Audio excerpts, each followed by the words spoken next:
राजा बलि को इस बात की पता चला कि देवराज इंद्र मेरे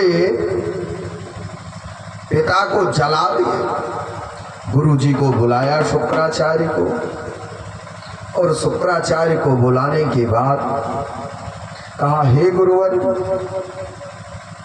ऐसा कोई यज्ञ करिए कि जिससे मैं देवराज इंद्र का सिंहासन को प्राप्त करूं और देवराज इंद्र को तीनों लोक में रहने की कहीं जगह न मिले। वो मारे मारे मारे भटकते रहे संसार में, कहीं उनको स्थान ना मिले, ऐसी यज्ञ करवाई। महाराज सुंदर भाव से यज्ञ कराया शुक्राचार्य गुरु जी ने। यज्ञ कराने के बाद राजा बलि ने चढ़ाई कर दी। जब राजा बलि ने चढ़ाई किया तो जीत लिया।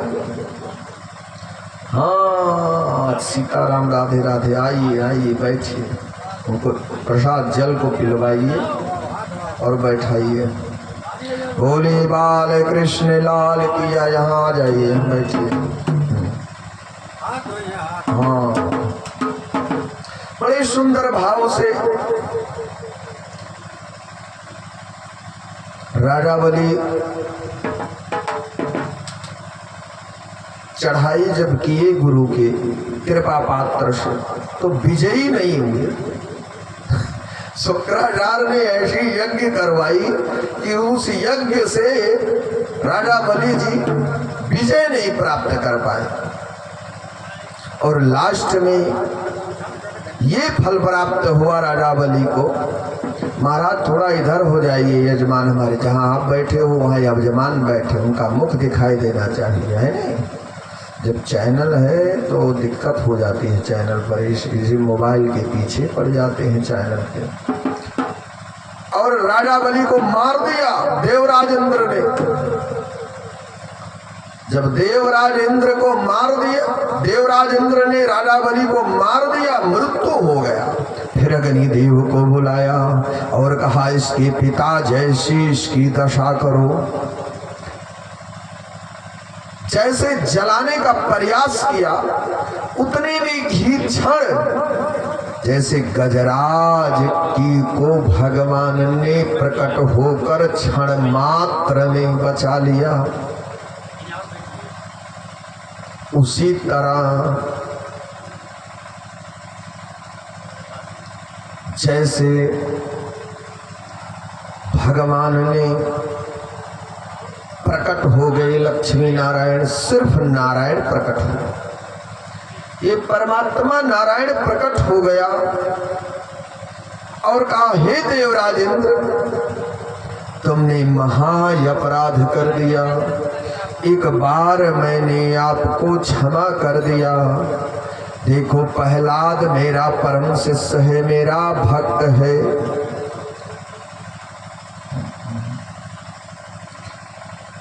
और भक्त होने पॉलिथीन निकाल दीजिए, इसको तब चढ़ाइए। वो परम भक्त है, उन्हीं का पुत्र जो विरोचन है, किसी प्रकार का उपद्रव नहीं किया और वो कभी आपसे युद्ध किया। शुक्राचार्य आदि गुरुओं से वो सलाह लिया, कभी तुम्हारे स्वर्ग पर चढ़ाई किया हो तो बताओ। तो बोले, नहीं भगवान, बैठिए और आकर के। मैंने ठीक, बड़े सुंदर भाव से पूछना। भगवान श्री हरि देवराज इंद्र से पूछते हैं। देवराज इंद्र ने कहा, नहीं, विरोचन ने ऐसा कभी नहीं किया। तो बोला, तुमने उनके 100 को मारकर उनके 100 को क्यों जलाया? बोला, प्रभु मुझसे गलती हो गई। कहा, ये तो ठीक है, मैंने आपको क्षमा कर दिया, तब मैं नहीं आया था, लेकिन आज ये परम लाडला मेरे प्रहलाद का, प्रहलाद रूपी मेरे भक्त का परम पौत्र है और ये मेरा पनाती है। इन्होंने अपने जीवन में जरा भी गलती, कहीं चूक तक नहीं हुई है राजा बलि से। हे देवराज, आज के बाद देखो मैं दो स्थितियों में प्रकट होता हूँ। बोले हाँ भगवान बताइए किस दो स्थितियों में प्रकट होते हैं। परमात्मा मेरा नारायण अपने मुख से देवराज इंद्र को उपदेश करता है कि मैंने समुद्र मंथन कराया, अमृत पिलाया, मोहिनी अवतार, धन्वंतरी अवतार, ऐसे मैंने 14 रत्नों को प्राप्त करवाया, आपकी रक्षा किया, आपसे मेरी सन्निधि है, देवताओं से मेरी सन्निधि है। मैं बार बार देवताओं की रक्षा किया हूं जब जब देवता गुहार लगाए हैं। बोले हाँ प्रभु। हाथ जोड़कर देवराज इंद्र खड़े हैं। अब वो समझो ब्रह्मास्त्र खड़ा है, ब्रह्मास्त्र के आगे कोई अस्त्र नहीं चल सकता। वो साक्षात परम परमेश्वर योगेश्वर चरित्र मेरे नारायण आए। एको हम बहुश्यामी, पूरा संसार उन्हीं का है। बड़े सुंदर भाव से समझाया और कहा आज से मैं ये सानिध्य तोड़ता हूँ। ये चाहे मेरी मित्रता है, चाहे भक्ति है, कुछ भी है, भगवान ने यही शब्द कहा कि हे देवराज इंद्र, मैं आज से आपसे सानिध्य तोड़ता हूँ।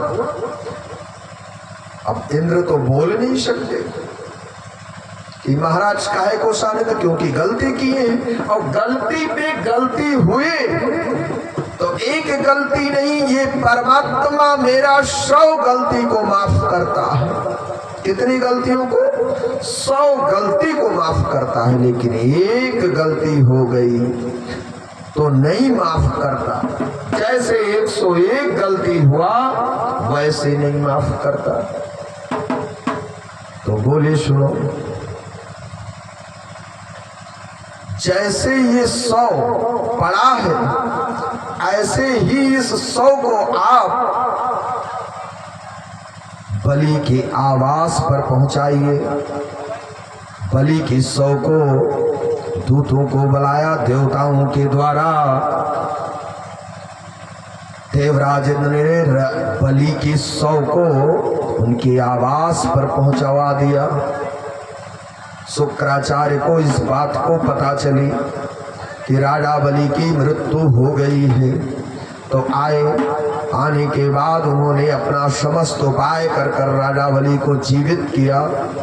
बोले लक्ष्मी नारायण भगवान की जय, बाल कृष्ण लाल की जय। लक्ष्मी नारायण नारायण नारायण, लक्ष्मी नारायण नारायण नारायण, लक्ष्मी नारायण नारायण नारायण, लक्ष्मी नारायण नारायण नारायण। भजर मनो नारायण नारायण नारायण, भजर मनो नारायण नारायण नारायण, लक्ष्मी नारायण नारायण नारायण, लक्ष्मी नारायण नारायण नारायण। भजर मनो नारायण नारायण नारायण, भजरे मन नारायण नारायण नारायण। ये परमात्मा मेरा प्रकट होकर 100 को पहुंचवा दिया। दोबारा बलि जीवित हो गया। उसके बाद शुक्राचार्य ने वो यज्ञ करवाई, महादेवी का महाशक्ति यज्ञ, माया योगेश्वर चरित्र, महादेवी का यज्ञ करवाया। यज्ञ करवाने के बाद कहा यही यज्ञ अगर पूर्ण हो जाए बलि, तो संसार में तुम्हें कभी जीवन में कोई पराजित नहीं कर सकता। वो तुम्हें दिव्य शक्ति मिलेगी कि ये संसार तुम्हारा है। बलि ने कहा ठीक गुरुजी। संकल्प लेकर यज्ञ शुरू हो गया। उधर हमने आपको कल कथा सुनाई थी कि जब देवराज इंद्र का स्वर्ग ले ली, स्वर्ग ले लिए बलि जी, इतना आपको कथा कल सुनाए थे। लेकिन जो छोटी छोटी रहस्य है उसी को मैं बीच बीच में बता रहा हूँ, क्योंकि कल का समय 11:35 हो गया था। और दिति ने तुलसी दल को खाकर और 12 साल तक तप किया। तब वामन भगवान का प्रकट हुआ उनकी गर्भ से आदिति के। और देवराज इंद्र जब बलि ने त्रिलोकी संपदा पर राज्य करने लगा, सिंहासन ले लिया, तीनों लोक में देवताओं को रहने की कहीं जगह नहीं मिली, तो जिन माता और जिन पिता का कभी हाल नहीं पूछता था देवराज इंद्र, कश्यप ऋषि और माता आदिति का, उन्हीं की चरणों में और कुटियों में जाकर के कहे मैया या पिता से कोई उपाय कराओ। और राजा बलि ने सिंहासन हासिल कर लिया और तीनों लोक 14 भवनों में रहने की मुझे कहीं जगह नहीं है।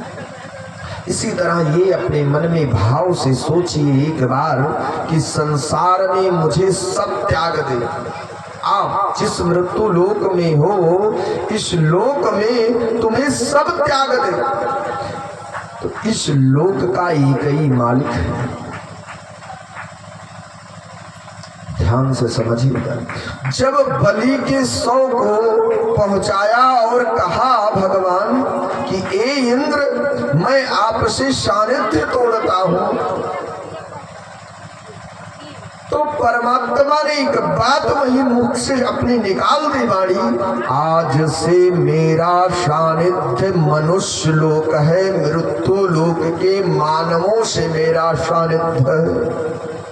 आज बोलो संकल्प होगा तो हरिओम विष्णु विष्णु सत्यनारायण। चाहे गरुड़ पुराण सुनिए, चाहे नारायण बलि आदि हो मृत्यु कर्म के बाद, चाहे विवाह हो तो भी नारायण का, जितनी भी क्रियाएं हैं, कथा भागवत राम कथा सुने, विष्णु कथा सुने, देवी भागवत सुने, सबकी महिमा सब देवता की बताई गई है। लेकिन रक्षा और प्रकट्य तो मेरे नारायण का ही होता है इस मृत्यु लोक में। तो सर्वांतरयामी मेरे नारायण है। मेरे नारायण को आधी रात हो दिन हो, कैसी भी अवस्था में आप हो, अगर वो परमात्मा किसी भी अवस्था में नहीं आपकी रक्षा कर सकता, तो मेरे नारायण प्रहलाद की तरह नरसिंह अवतार लेकर आपकी हर स्थितियों में आपकी रक्षा करेंगे। बोलिए लक्ष्मी नारायण भगवान की जय। भगवान की सानिध्य चाहे मित्रता समझो, हमारे भगवान हैं, हम लोग को प्रिय करते हैं, प्रेम करते हैं, हम लोग की रक्षा करते हैं, और हमारे हृदय में नारायण का वास है।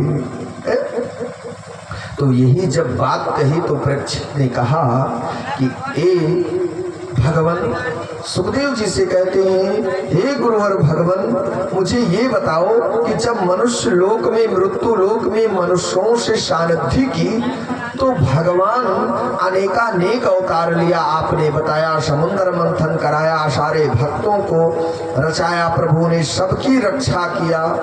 तो आज सब क्रिया करने के बाद प्रभु इस मनुष्य लोक में सबसे प्रिय किसको मानते हैं? सबसे बड़ा भक्त उनका कौन है? और परमात्मा कहाँ सुख और शांति का भोग और आनंद लेता है? भोग प्रसाद जो आप सुबह शाम पंगत करते हैं, भोजन आदि से, भोग मेवा मिष्ठान आदि परमात्मा किसके हाथ से सबसे प्रिय लेता है? और परमात्मा ये रहता कहाँ है? अगर इस मृत्यु लोक में है, मानवों से सन्निध्य है, और ये सब मानव सब भक्तगण उनके हैं, तो किसके हृदय में प्रभु रहते हैं? अब ये समझो, बिरादरी तो 4 ही है, 4 वेद है, दिन में 4 पहर है, और 4 ही बिरादरी है। तो 4 वेद है, 4 पहर है, और 4 ही बिरादरी है। तो 4 बिरादरियों में जब भगवान का वो होगा जन्म, तब चाहना अभी काहे को लेकर आए? जाओ। जो कोई अपनी प्रसाद याद है भगवान को लाए चढ़ाने के लिए, तो अपने पास या कहीं भी जगह बहुत है, एक साइड में रख दीजिए। जब प्रभु का प्रकटय होगा यजमान चढ़ाएंगे, उसके बाद सब लोग नंबर से अपना प्रसाद चढ़ाइएगा। बोले बाल कृष्ण लाल की जय। चलो किसी फल आदि मीठा किसी प्रकार हो, किसी में भयंकर दाग हो, कैसे भी हो, अगर कहीं सड़ भी गया हो, ज्यादा दाग हो, उसको निकाल दीजिए, एक ही चढ़ा देना है। और नहीं है तो उसको इतना ध्यान न देना, बड़ी भाव से चढ़ा देना, प्रभु बड़ी गर्मी है। कथाएं ऐसे ऐसे शब्दों पे अनंत कथाएं हैं, ये सब बढ़ाएंगे तो कृष्ण जन्म में 2-3 नहीं सुबह हो जाएगी, क्योंकि अभी मुझको राम कथा कहनी है। जब तक सुंदर से राम जी नहीं आएंगे तब तक उससे भी सुंदर मेरे कृष्ण हैं, उनसे भी सुंदर हैं, ये दोनों वर्णन करेंगे। तो बोले परीक्षित सुनो, भगवान उनके हृदय में वास करते हैं मृत्यु लोक के 4 वर्णों में से किसी एक वर्ण को वो प्रिय नहीं मानते। दिन में तुम चाहे 1 बार न नहाओ और दिन में चाहे 5 बार नहाओ, बोले चाहे 4 बार स्नान करो, चाहे 10 बार करो, चाहे 10 बार भोजन करो, चाहे 1 बार भी ना करो, चाहे तुम निर्जला हो, चाहे तुम फलाहारी हो, चाहे तुम भोजनहारी हो, कैसी भी अवस्था में तुम हो, लेकिन हर पल तुम अपने नारायण को याद करते हो। जब भी स्थिति उठते बैठते चलते फिरते खाते पीते सोते उठते बैठते अपनी हथेली को सुबह आपने दर्शन किया, राग्रे वस्ते लक्ष्मी कर मध्य सरस्वती क्रामूले तु गोविंदा प्रभाते कर दर्शनम। इसका मैंने बहुत थोड़ा सा अर्थ बताया था, जो सत्संग आदि बार बार सुना करते हैं भागवत आदि, उनको इसके मूल अर्थों को पता है। तो अग्रभाग में जो यहाँ ये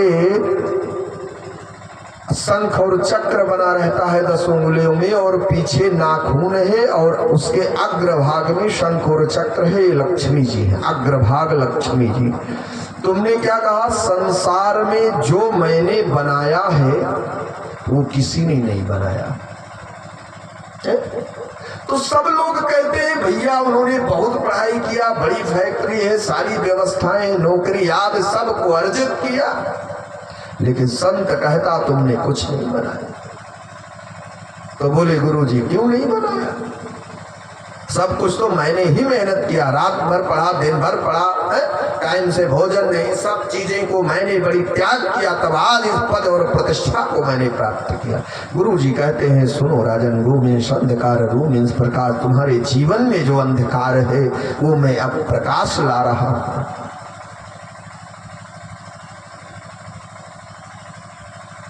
तो गुरु जी प्रकाश लाते हैं जीवन में शिष्य के कि हे राजन,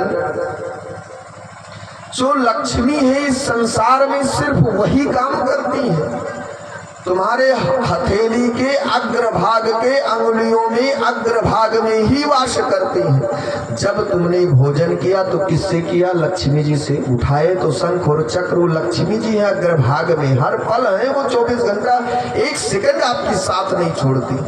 तो लक्ष्मी जी ने कार्य किया। तुमने लिखाई पढ़ाई किया तो अंगुली से पकड़ा तो शंख चक्र से ही पकड़ लिया, खूब लिखा लक्ष्मी जी ने लिख दिया। तुमने अपने पन्ने को पलट दिया तो लक्ष्मी जी ने पलट दिया। तुमने भोजन किया तो लक्ष्मी जी ने कपड़ा याद पहना, स्नान ध्यान आदि किया, लोटा वगैरह जो भी पात्र पकड़ा आप सब लक्ष्मी जी ही क्रिया कर रही है राजा। पैसे का कागज का टुकड़ा लिया, स्वर्ण आदि चांदी का टुकड़ा लिया, जो भी कुछ लिए उसको सारे लक्ष्मी जी ही अग्रभाग से स्वयं पकड़ती हैं। आप तो एक अज्ञान रूपी मात्र है, इधर उधर का देख रहे हो। बड़े भाव से मानव सब क्रिया करता चला जा रहा है। अब बताओ, हमने बीच में कहा है ठोक बजाकर कोई सामान लेनी चाहिए।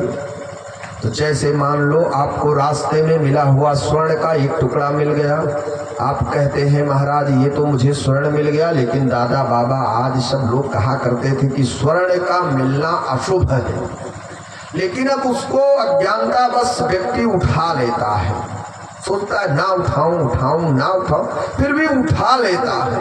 उठाने के बाद उसको अपने अंगूठे से या अंगुली से रगड़ता है। तो किससे रगड़ा? लक्ष्मी जी से है। अब वो स्वर्ण क्या है? वो स्वर्ण क्या है? हिरण्यगर्भ है, लक्ष्मी जी है। हिरण्यवर्णाम स्ववर्णाम लक्ष्मी। हिरण्य वर्ण सुवर्णा जो है वो लक्ष्मी जी है, सुवर्ण है। तो सारी क्रियाएं लक्ष्मी करती हैं। आप पूरे दिन में कुछ नहीं करते। आप आलू लीजिए, वो भी पकड़े रहिए, उसको छीलिए, परवर काटिए, टमाटर काटिए, वो भी कर छो, आज सब कुछ पकड़िए, लेकिन जब तक ये नहीं लगेगा तब तक जोड़ नहीं पड़ेगी।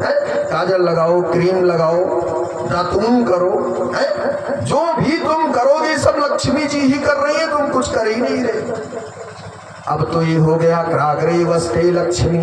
अब तुम्हारे पास लक्ष्मी है, लेकिन तुम्हारे पास ज्ञान नहीं है कि इसका कैसे भोग किया जाए, कैसे खर्च किया जाए, कैसे इसका पालन किया जाए, दुरुपयोग ना किया जाए। अभी भी बहुत ऐसे दादाएं माताएं हैं, पैसा वगैरह चाहे बैंक में ले या कहीं बनिया वगैरह के यहाँ ले, किसी के यहाँ कोई भी देता है तो उस पैसे को लेकर गिनेंगे, गिनने के बाद सीधा करके सीधे डाल देते हैं, उनको मोड़ते नहीं है। हमने देखा है अपनी आंखों से। तो बोलते हैं कि ज्ञान कहाँ मिलेगा? अभी ना सोचो कि साधु संत ही कथे भागवत में ज्ञान मिलती है। ज्ञान हर एक जगह है। तुम्हारे पिताजी देते, तुम्हारी पत्नी देती, तुम्हारा बेटा देते, तुम्हारी बेटी देती है। संसार में जो भी कुछ है, अगर तुमने गैया को दूहन करे तो वो गैया भी तुम्हें ज्ञान देती है। बोले कैसे? गाय को दूध को पीना हो तो कैसे पियोगे? मान लो तुम्हें किसी प्रकार का वो है तो छाती को पकड़ा और अपनी हाथ की गादी पर गाड़ा और पी लिया एक हाथ से, तो गैया भी ज्ञान दिया। कर मध्य सरस्वती, इस मध्य भाग में जो लोग ऋषभ भगवान की कथा सुनाए, दादा माताएं आदि दादी सो युवा आदि जो भी अवस्थाएं थी, सब लोग हाथ दिखाने के लिए बाबा के पास पहुंच गए। भरत जी के पिता ऋषभ देव भगवान 18वां अवतार है, मूल अवतार है 2400 अवतार में। उन्हीं के वंशजों का ये जैन धर्म चला है। जैन धर्म कहीं अलग से नहीं है। ये सब लोग भी हिंदू हैं, हम आपके भाई हैं। बोलिए लक्ष्मी नारायण भगवान की जय। तो जब हम कहीं जाएंगे संसार में, कुछ भी मुझे मिलेगा तो उसे मुझे खाने आदि की वस्तु को कोई ओजन चीज मिल जाए, जैसे मान लीजिए बॉल मिल गया, गेंद मिल गया, पत्थर मिल गया, तो उठाते तो किससे हैं? लक्ष्मी जी उठाती, लेकिन उसको धारण कौन करता है? सरस्वती जी धारण करती है। जब तुम्हारे शरीर के अंदर सरस्वती जी धारण हो जाएंगी तो आपको कहीं कोई दिक्कत नहीं हो सकता, क्योंकि क्रियाएं का काम के करने का काम केवल सरस्वती माता का ही है। इसलिए प्रसाद जब आप कहीं कथा वगैरह आदि यज्ञ होती है तो कोई बताता हो, कोई सिखाता नहीं है। बहुत नादान है तो बालक को हाथ पकड़कर कहते ऐसे बनाओ, 2 बूंद पंचामृत मिला और बच्चे गिरा दिए, थोड़ा धरती पृथ्वी पर भी गिर गया है, पूरे देही में गिरा, कपड़े में गिरा। एक बात कहूँ, कभी भी प्रसाद आदि पंचामृत मिले तो सिर पर नहीं पहुंचना चाहिए। प्रसाद को सिर पर नहीं पहुंचना चाहिए। लोग ऐसे पिएंगे फिर सिर पर पहुंच लेंगे, दोष है, ब्रह्म है। यहाँ नहीं, उसको धुल लीजिए या अपनी तौली वगैरह रखिए, उसमें पहुंच लीजिए। फिर बाद में पजीरी मिलता है तो पजीरी मिलता है तो पहुंचने की क्या जरूरत है? 2-5 मिनट बाद आपको पजीरी मिलेगी। चाहे गेहूं के आटे का बढ़िया भुना हुआ गुड़ मिलाया हुआ देशी घी में मिल जाए लाल लाल, और चाहे कच्चे सूजी जो शक्कर मिल जाए। पजीरी तो पजीरी भगवान के प्रसाद है, चूर्ण है। अक्सर चावल के ही चूर्ण का बनाना चाहिए प्रसाद ऐसा, और ये गेहूं का आटा नहीं, चावल के चूर्ण। परमात्मा को चावल जितना प्रिय है उतना गेहूं नहीं प्रिय है। पूड़ी और हलवा लक्ष्मी जी का है और खीर और पूड़ी हमारे नारायण का है। बोली बाल कृष्ण लाल की जय। बड़े सुंदर भाव से जब वो व्यक्ति प्रसाद को ग्रहण करता है तो सरस्वती हृदय में आ जाती हैं। अब लक्ष्मी और सरस्वती दोनों आपके पास आ गई। लक्ष्मी है 10 फैक्ट्रियां चल रही हैं, प्रसाद काया सरस्वती हृदय में प्रवेश हो गई। आपने हर फैक्ट्री पर एक एक मैनेजर रख दिया, उसके बाद एक एक बाबू रख दिया। आपको इतना ज्ञान नहीं है, मैनेजर कहता है या बाबू कहता मुझे जाना है, तो बाबू भी कुछ सीखा। आप सोचे अब एक और रखना पड़ेगा इमरजेंसी के लिए, है हल्के फुल्के दाम में वेतन में एक और बाबू रख लिया। दो पे समय आ गया, सिस्टम आ गया, बढ़ने लगा, है नहीं? तो उनको मैनेजर को निकाल दिए, 30,000 महीना देते थे, है? अब क्या जुगाड़ लगा लिए, अब 2 मैनेजर रख दिए 15,000 में, क्योंकि अब बीटेक आदि करके अनेक इंजीनियर पैदा होते हैं। ऐसा कर लिया, 30 में 2 कर दिया। देखो सामान वही है, रिफाइंड भी वही है, तिल का तेल भी वही है, चाय पत्ती का पैकेट भी वही है, लेकिन कंपनी होशियार है। 200 ग्राम का बनाया, 250 ग्राम का बना, 800 ग्राम 700 ग्राम बना दिया। रिफाइंड 800 है, 750 ग्राम है, 850 ग्राम है, 900 ग्राम है। कोई तौलता है, बोला 150 रुपया किलो फॉर्चून है। अब उसको तौलेगा तब न जान पाएगा कि ये 800 ग्राम है कि 850 ग्राम है। वो 950 ग्राम नहीं है। जब हर चीज की महंगाई है तो ऐसे ऐसे बीटेक इंजीनियर 15,000 वाले में जब 30,000 की नौकरी है 15 में जाएंगे तो वो फुल पैकेट नहीं बनाएंगे। जब उनका फुल वेतन नहीं है वो आधे पैकेट बनाकर सेलिंग करेंगे। बोलिए बाल कृष्ण लाल की जय। इस जीवन को सरस्वती लक्ष्मी आदि को समेट कर आपकी रक्षा करता है। फिर एक मैनेजर बनाया है तुमने 7 फैक्ट्रियों को देखने के लिए, पूरे अकाउंट का काम एक व्यक्ति करता है। उसका दाम मान लो आज के डेट में 7 फैक्ट्री का वेतन 2.5-3 लाख उस मैनेजर को दिया जाता है। उस 7 को बैठकर देख रहा है, कैमरा लगाकर एक जगह ऑफिस बना दी। ये किसकी कृपा है? ये गोविंद की कृपा है। ये 5 अंगुलियां हैं, 5 अंगुलियां के अग्रभाग में लक्ष्मी है और ये इतना चौड़ा बना है, चौड़ा है चारों तरफ से। इसकी लंबाई चौड़ाई गादी का नाप लीजिए, बराबर है। ये सरस्वती है। जब बराबर ज्ञान होगा तो 5 फैक्ट्रियां चलेंगी, 50 चलेंगी, आपको कोई दिक्कत नहीं होगा। ये गोल है, सबको रिंग के घेरे की तरह घेर कर गोविंद बैठा है। इसलिए कलावा हमेशा बांध कर रखना चाहिए, कभी भी नाड़ी को खाली नहीं रखना चाहिए। इसमें मेरे गोविंद साक्षात परब्रह्म का वास है। बोलिए बाल कृष्ण लाल की जय। हमने ये नहीं बताया है कि आप सोचे कि ये तो मैं जानता था या नहीं जानता था या इतनी ही कथा है। मैंने इसलिए ये बात बताई है, वो अभी तक नहीं बताया। इतना देर का समय लिया हमने 10 मिनट का, तो इसका गूढ़ रहस्य ये है राजन कि चाय पियो तो चाय पीने के बाद अपने हाथ को धुलो, अपने ओंठ को धुलो, 2 बूंद पानी अपने मुख में जल को डालो, फिर हाथ धुलो, फिर अपने उत्तरी गमछा आदि तौली में पोंछ लो। तब लक्ष्मी जी शुद्ध रहेंगी और सरस्वती जी भी शुद्ध रहेंगी और गोविंद मेरे तब खुश रहेंगे जब सरस्वती और ये लक्ष्मी दोनों शुद्ध रहेंगी। मंत्र है शुद्ध करने, हरिओम शुद्ध वाला शुद्ध वाला मणिवालस्त ऐसो साथ से।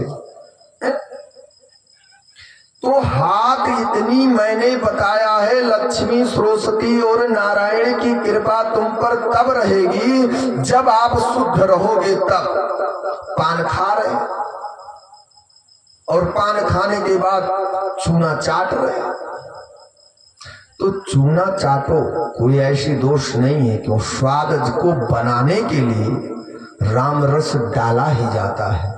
अगर बिगड़ जाए सब्जी दाल में कि कहीं नमक तेज हो जाए तो आज की स्त्रियां, हमारी बहनाएं, माताएं, टमाटर 10 रुपया किलो है, कहते टमाटर और डाल दो। टमाटर डालने से नहीं वो होगा, पानी डालोगे तो तब तो बिगड़ जाएगा। सारी औषधि जीरा तेल आदि सब उतना ही पड़ा है, उसमें घी डाली जाती है। क्या डाली जाती है? घी डाली जाती है। जैसे राम रस तेज हो गया तो घी डालने से परिवर्तन हो जाता है। और बात है घी नहीं है तो नींबू डाल दिया जाए, टेस्ट बदल जाएगा। बोली बाल कृष्ण लाल की जय। इसलिए हमारा जब सब कुछ शुद्ध रहेगा, लक्ष्मी शुद्ध रहेंगी, सरस्वती शुद्ध रहेंगी, शुद्ध का मतलब साफ सुथरा रहेगा, तो हमारा शरीर हरदम शुद्ध रहेगा। जब हमारी शरीर शुद्ध रहेगा तो अचानक हमने चश्मा अपनी सिर पर लगाया और मोबाइल ठंडी के सीजन में कोट के अंदर या बगल वाली में रख दिया, बातें बातों में हमने चलने लगा और चलने में मोबाइल खोजने लगा या चाबी खोजने लगा या चश्मा खोजने लगा, तो फिर हम अंदर कहते जिस ड्राइंग रूम में बैठे थे वहां भी बच्चे दौड़ आए और जिसके यहाँ थे वो और कहे कि अरे राम राम गुम हो गया, अब चोरी भी लग जाएगी। है नहीं, क्योंकि आप शुद्ध है ही नहीं। पता नहीं विपरीत कौन सी छाया नेगेटिव और जाए नकारात्मक पड़ गई। आपका दिल दिमाग सही ही नहीं है। आप सोच रहे हैं घर जाना है कि गोंडा जाना है कि कहाँ जाना है, 10 मिनट मित्र के यहाँ रुके, ये सारी मन आपका भाग रहा है चारों तरफ। अब चश्मा सिर पर है, ढूंढ रहे हैं, पा ही नहीं रहे हैं। 10 मिनट बाद दिमाग काम, अचानक सिर पर हाथ लगा रहे राम राम, खोजते रह गए। आपका दिल और दिमाग शांत हुआ तो जिसके घर में है पूरे परिवार में खड़मंडल मचा दिया। वो सब आपका सिर नहीं देख रहे, आप इतना अनुभव करिए। वो आपको ढंग से और जितने प्रेम से इज्जत किया था आप वही प्रेम से आपका नहीं देखते। वो तो नहीं देर में 2 ही मिनट में वो आपको उतने प्रेम से नहीं देख रहे हैं, क्योंकि वो आपकी क्रिया को, कर्म को, आपके वर्ग, आपकी जो धातु है उस धातु को खोज रहे हैं कि आपकी सामग्री कहाँ पड़ी है, कौन बच्चा उठा ले गया। वही जो कहीं एक बच्चा गांव में टहलने चला गया तो वही 2 लोग ढूंढने चला गए उसको, वहां ढूंढ रहे हैं। अब वो कहा है घर में मम्मी और पापा बाबा का मोबाइल पाई के डेयरी के कोने में बैठ के टीवी देखा था, जो टिकटॉक देख रहा है, इधर उधर घूम रहे हैं। इतनी परेशानियां पैदा हो जाती हैं। बोली बाल कृष्ण लाल की जय।